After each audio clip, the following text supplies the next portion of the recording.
දරා ගන්න පුරුදු වෙන්න. ඒකටනේ මේ ධර්මයක් තියෙන්නේ. අපි දරාගෙන ඉන්නේ මොකෙන්? ධර්මයෙන්. දුක් විඳින අපිට සැප විඳින්න වෙයි, සැප විඳින අපිට දුක් විඳින්න වෙයි. ජීවිතේ දවසක් එනවා මරණානුස්සති කමඨහං දේශනාවේ බුදුහාමුදුරුවෝ උගන්වනවා. ඔය මේ ඉඳගෙන ඉන්න විදිහට නෙමෙයි සමහර විට හෙට ඉන්න වෙන්නේ. ඒ හින්දා දරා ගන්න පුරුදු වෙන්න. අර මතකද දැන් අවුරුදු 2ක් විතර ඇති දක්ෂ ව්‍යාපාරිකයෙක් තාත්තා කෙනෙක් කෝටි ගාණක බිස්නස් එකකට එළියට බැස්සා. බහිනකොට ගෙදර හිටපු පොඩි එකා ගල් කැටයක් අරගෙන කාර් එකේ අතුල්ලනවා. තාත්තා ඩිකිය ඇරලා ඩිකියට දැම්මේ බ්‍රීෆ් කේස් එක. ඩිකිය තිබ්බා වීල් බ්‍රෂ් එක. පොඩි එකා ගල් කැටෙන් අතුල්ලනවා කාර් එක. කේන්තිය කොච්චර ආවද කියනවනම් අර වීල් බ්‍රෂ් එක අරගෙන කොල්ලට ගැහුවා. දමලා ගැහුවා. පොඩි එකා කරන සමහරක් දේවල් දිහා බලලා සතුටු වෙලා නැද්ද තාත්තලා? එහෙමනේ. ප්‍රතිරූප ගොඩ නගන්න එපා. මේ වචනේ නම් කියන්න පුළුවන් පැය 4ක් විතර. මේවා හරි මධ්‍යස්ථ වෙන්න.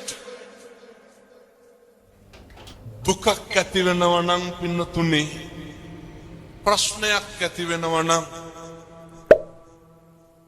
මැදිහත් නොවීමේ නිසා නෙමෙයිද? අර පොඩි එකා මොකක්ද කාර් එකේ ඇඳලා තිබ්බේ? කොල්ල ගල් කැටයක් අරගෙන කාර් එකේ ලියලා තිබ්බා. මම මගේ තාත්තට ගොඩක් ආදරෙයි කියලා. පුරුදු වෙන්න ඉවසන්න. තප්පර 30ක් ඉවසලා බෙල්ල හරවලා බැලුවට නම් ගහයිද ගල් කැටේ වීල් බ්‍රෂ් එකේ? මම මගේ තාත්තට ආදරෙයි කියලා ලියලා තිබ්බේ. ජීවිතේ ඉවසලා බැරිම තැනක් යනවනේ. ඔතන දිවසන්ට මේක හෙට ඉඳන් ප්‍රගුණ කරන්න. මේවා ප්‍රගුණ කරන්න කල් දාන්න එපා. ගෙදර ඉන්නකොට ස්වාමියාට බණින්න කලින්, බිරිඳට බණින්න කලින්, දරුවන්ට බණින්න කලින් දෙපාරක් හිතන්න. මම පල්ලේ කැලේ බණකට වැඩියා බන්ධනාගාරේ. අවුරුදු 22ක විතර තරුණයෙක්. අඬලා වැඳලා කිව්වා, හාමුදුරුවනේ එළියට ගිහිල්ලා මේක කියන්න. කියන්නලු කවදාවත් අනුන් හින්දා. අපි කාට හරි ගැහුවොත් අනුන්ට ගහන්නේ නේ. විඳවන්නේ කවුද? අපි පුරුදු වෙන්නලු එක විනාඩියක් ඉවසන්න. බන්ධනාගාර අධිකාරිවරයෙක් ලිපියක් ලියනවා. මරණ දඬුවමට උරුමකම් කියන හිරකාරයෝ 100ක් අරගෙන අහන්න හේතුව විදිහට මොකක්ද කියන්නේ?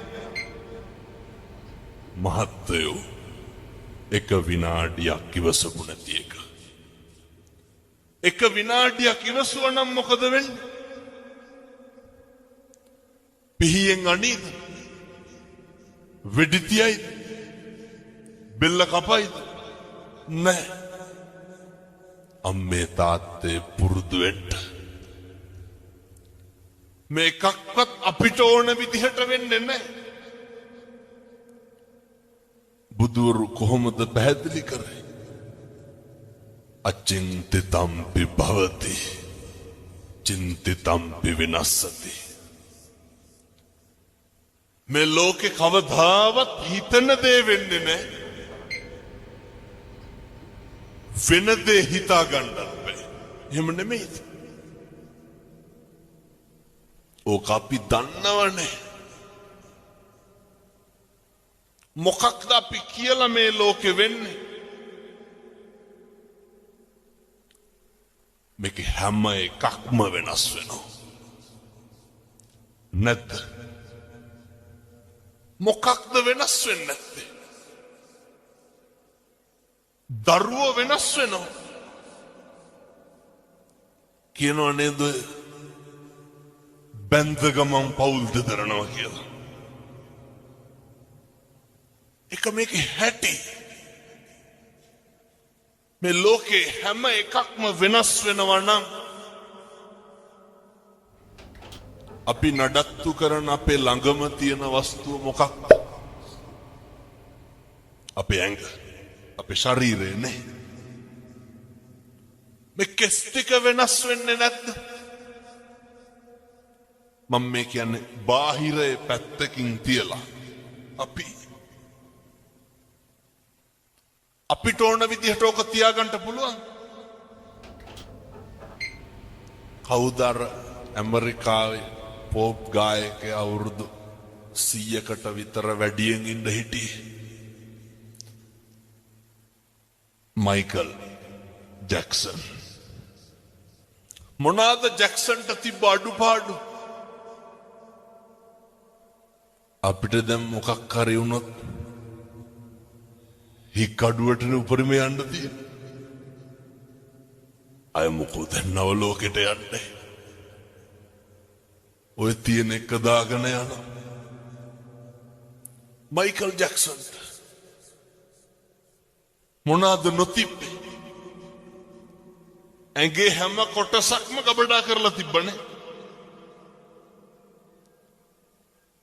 දක්ෂ පක්ෂකම් තියෙන වෛද්‍යවරු 24 පැය සූදානම්ෙන් හිටියා.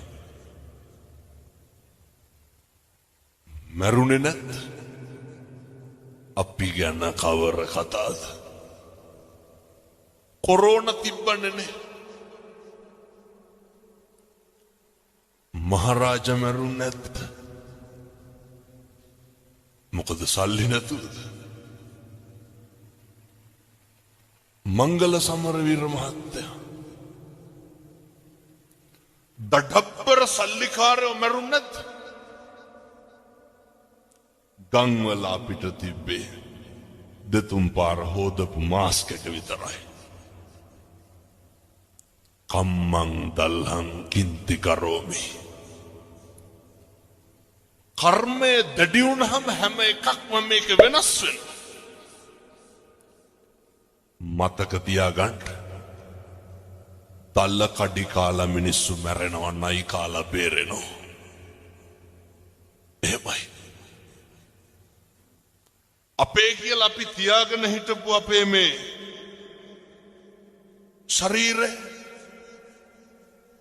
මේකේ දවසක් එනවා.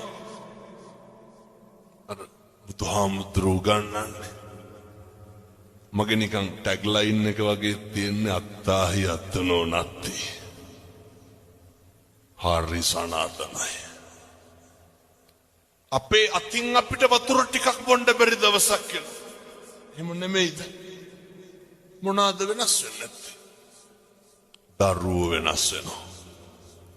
බිරිඳ වෙනස් වෙනවා. පෙම්වතා වෙනස් වෙනවා. බාහිර ලෝකයේ කවර කතාද මමත් වෙනස් වෙනකොට. ඒ හින්දා කිසිම දෙයක් ගැන අධිතක්සේරුවෙන් ඉන්න එපා. අතීතංනානු සෝචන්ති නප්ප චප්පන්ති නාගත පච්චුප්පන්නේන යාපෙන්ති බුදුරු දේශනා කරයි. අතීතය ගැන හිතලා දුක් වෙන්න එපා. අතීතේ හිරකාරයෙක් වෙන්න නරකයි. ඔය මේ පින්නතුන්ගේ නැද්ද ජීවිතේ අතීතයට ගියොත් නිවැරදි කරන්න මොකක් හරි. සමහර පින්නතුන් කියනවා නේද ඔය දැන් නම් හාමුදුරනේ කරන්න දෙයක් නැතිකමට ඉන්නේ කියලා. දරුවෝ හින්දා ඉන්නේ කියලා කියන්නේ අම්මලා සේරම ඔළුව වනනවා. ඒක ඇත්ත. අප්පිරිය වෙලා ඇති. තිත්ත වෙලා ඇති. හැබැයි කම්පානම් වෙන්න එපා. මම කිව්වේ නෑ රුපියල් 100ක්වත් වියදම් වෙන පින්කමක් හොඳේ. අතීතේ තියාගමු. දැන් අර වාහනේ සයිඩ් කණ්ණාඩියෙන් මොකද කරන්නේ? ඒක බලාගෙන ඉස්සරහටද යන්නේ පස්සටද යන්නේ? ඉස්සරහ බැලන්ස් කරන්නේ මොකෙන්? සයිඩ් කණ්ණාඩිය බලලා තමයි ඉස්සර කරන්නේ. අතීතේ බලමු වැරදි හදාගන්න. දැන් මේ මේසෙ තියනවා මෙතන. ඇන ටිකක් අරගෙන ගහගෙන යනවා. මට ඕනේ මේ මේසෙට ඇන ගහන කඩතුළු කරන එක. ඇන ගහනකොට මොකද වෙන්නේ? කඩතුළු වෙනවා. කඩතුළු නවත්තන්න ඕනේ. කඩතුළු නවත්තන්න නම් මොකද කරන්නේ? ඇන ගහන එක නවත්තන්න ඕනේ. එහෙමයි කියලා කඩතුළු මකන්න පුළුවන්? බෑ. කර්මෙ පුච්චන්න බෑ. ගෙවන්න ඕනේ. හැබැයි තවත් කර්ම රැස් කරොත් ඒක වැඩි වෙනවා. මේකද නවත්තගමු. අතීතේ ගැන නම් කම්පා වෙන්න ශෝක කරන්න එපා. වර්තමානයේම මෙහෙම දේශනා කරන්න හේතුවක් තියෙනවා. මම බණ කියනකොට මැරෙන්න පුළුවන්. ඔයත් බණ අහනකොට මැරෙන්න පුළුවන්. මේ ජීවිතේ මේ වංචාකාරයාට මේ හිත කියන ඕකනේ ප්‍රශ්නේ. රවටන එක නවත්තගමු. අර අහලා තියෙනවද? බොහෝ දෙනෙක් දන්නවා. එක ව්‍යාජ වෙලෙන්දෙක් ඉන්නවා. පොල්ලට බූරුවෙක් අරගෙන එනවා. මොනා කියලාද බූරුව අරගෙන එන්නේ? මේ බූරුව වසුරු දානවා. වසුරු දානකොට බූරුවගෙන් වැටෙන්නේ මොනවාද? රංකාසි. ව්‍යාජ පශ්චාත් භාගයක් හදාගෙන ඇවිල්ලා තමයි දැන් පොලේ තියාගෙන විකුණනවා. අර ව්‍යාජ රංකාසි වැටෙනවා වසුරු දානකොට. එක වෙලෙන්දෙක් වැඩි මිලට ගන්නවා. ඇයි? මම මේ අපි ගැන කියන්නේ. වැඩි මිලට ගන්නවා. අරගෙන ඇයි දැන් මේ බූරුව රංකාසි වසුරු දානවා? අපේ අම්මලා තාත්තලා හොඳට අහගන්න ඕනේ. අපි බූරුව නම් ගන්නෙ නෑ. ගෙදර අරගෙන ගිහිල්ලා දැන් බලාගෙන ඉන්නවා බූරුව වසුරු දානක. වසුරු දානවා රංකාසි නෑ. අය බූරු රංකාසි වසුරු දානයි. ගියා පහුවදාම විකුණපු වෙලෙන්දයි ගෙදරට.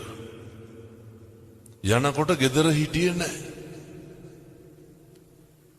බිරිඳ කියනවා මුදලාලි ගෙදර නෑ. පණිවිඩේ යවන්නම් ටිකක් ඉන්න.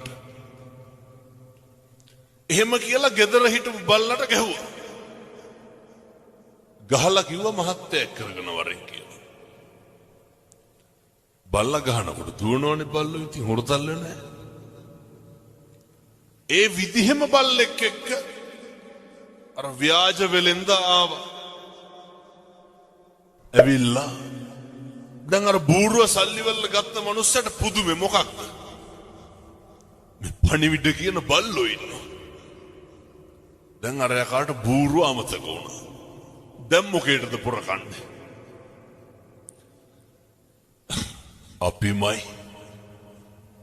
දැන් පොර කනවා බල්ලා ගන්න.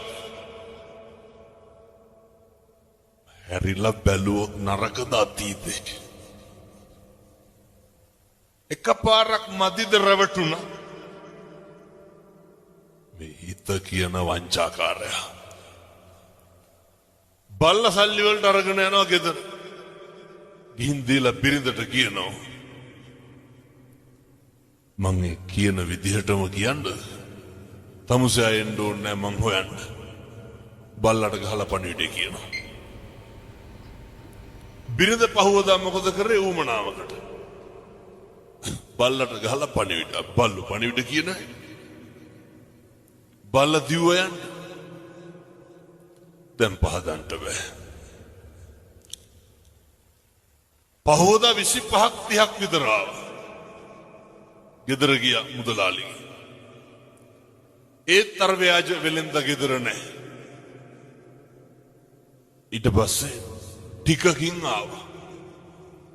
ආපු ගමන් ව්‍යාජ වෙලෙන්ද බිරිඳගෙන් අහනවා ඇයි මේ මිනිස්සුන්ට සංග්‍රහ කරේ නැත්තේ? අර මිනිස්සු ආවේ දැන් වෙලෙන්ද උස්සගෙන යන මරන්න.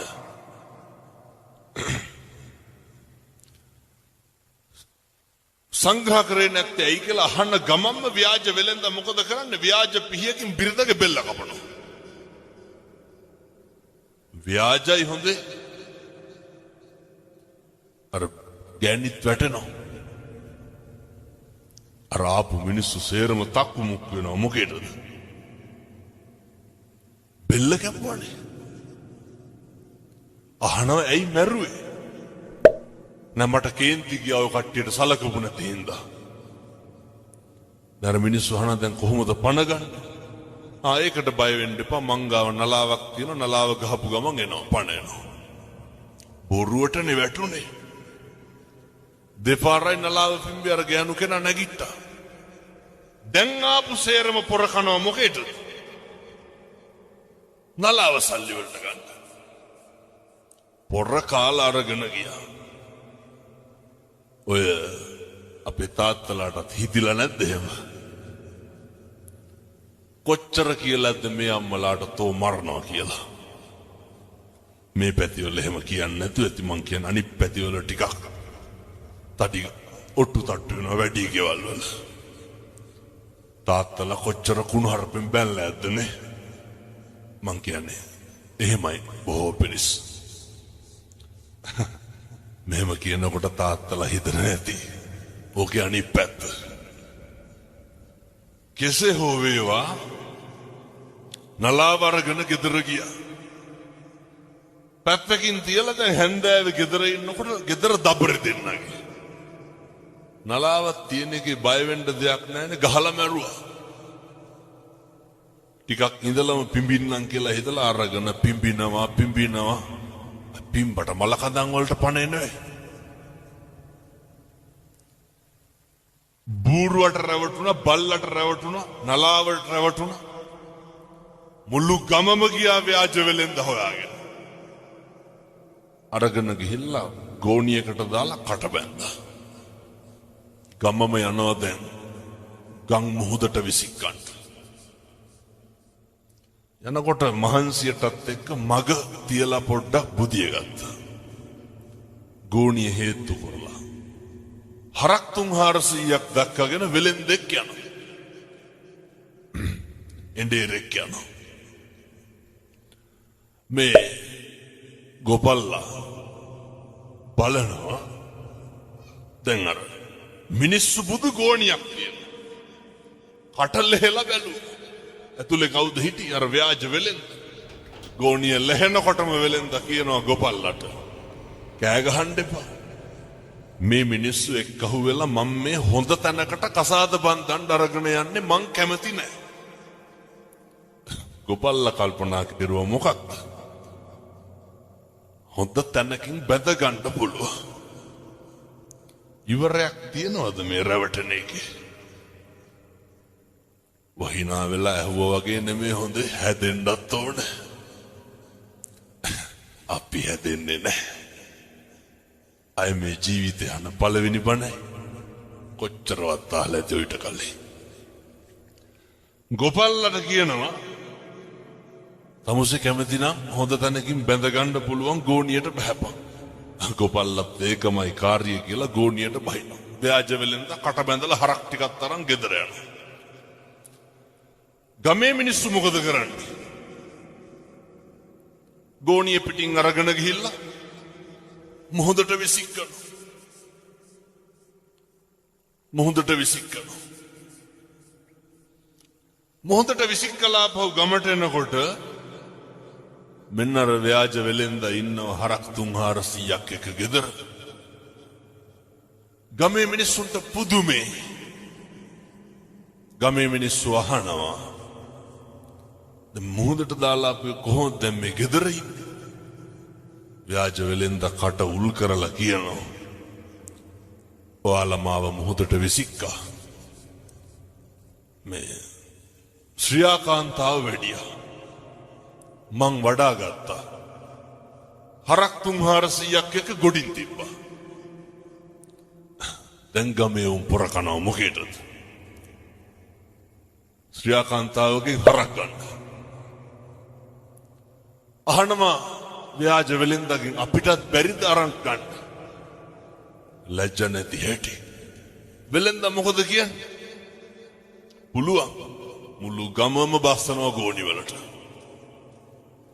කට බැඳලා ගිහිල්ලා මොහොතට දානවා. ඉතුරුනේ කවුද? ව්‍යාජ වෙලෙන්ද විතරයි. කවුද මේ ව්‍යාජ වෙලෙන්ද? මේ අපේ විඥානේ. ඒක පවතිනවා දිගටම හොඳේ. මේක හැම තැනටම යනවා. අඩු වැඩි වශයෙන් අපි මොකද කරන්නේ? විනාශ වෙන කම්ම රැවට. මෙවැනි යහපත් දහම් වචන ඇසීමටත් තවත් දහම් දැනුම ලබා ගැනීමටත් අප channel එක subscribe කරන්න. කරලා තියාගන්න. දහම් චාරිකා